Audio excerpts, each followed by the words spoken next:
విడాకులు ఇవ్వాలని అనుకోవట్లేదా? అవును అనుకుంటాను, సంతకం కూడా పెట్టాను కదా. అది తప్పు కాదా? అందులో తప్పే ఉందట. నీ గుండెలపై చేవేసుకుని చెప్పు నాయుడు బాబా, నీకేం అనిపించడం లేదా? ద్రోహం కదా? ద్రోహం ఏముంది స్నేహ, అంతా మన మంచికే. ఇక నుంచి ఏ గొడవలో కొట్లాట్లు ఏముండవు. ఎవరి ఇంట్లో వాళ్ళు ఉంటారు హాయిగా, ఎవరి జీవితం వాళ్ళది, ఎవరి బతుకాలది, అంతా మనశ్శాంతిగా ఉంటది.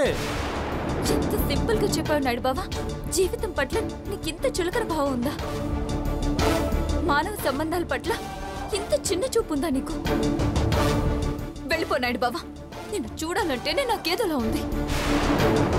అదేంటి స్నేహ, నేనేం తప్పుగా మాట్లాడాను? వద్దు, నీ గొంతు వినడానికి కూడా నాకు కష్టంగా ఉంది. వెళ్ళిపో, మళ్ళీ జీవితంలో నాకు కనిపించొద్దు.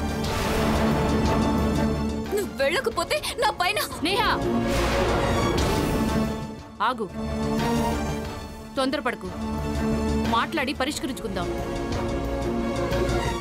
ఇంత దారుణంగా మాట్లాడుతున్న మనిషితో ఇంకేం మాట్లాడతావు అమ్మా?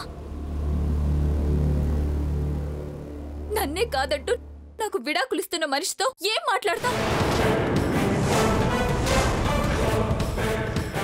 ఏంటి స్నేహ ఏమన్నా?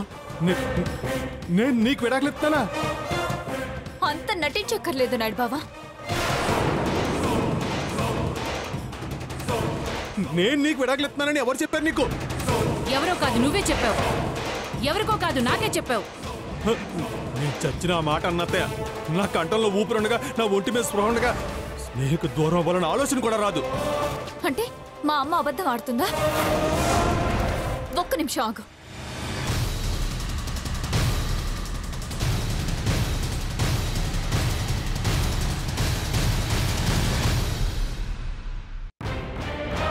నీ సంతకం అబద్ధం ఆడుతుందా?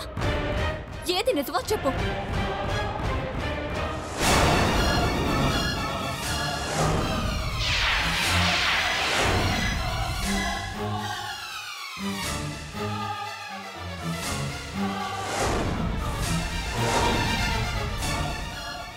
ఈ సంతకం నా నుంచి విడాకులు కోరుతూ నువ్వు నాకు పంపించిన నోటీస్.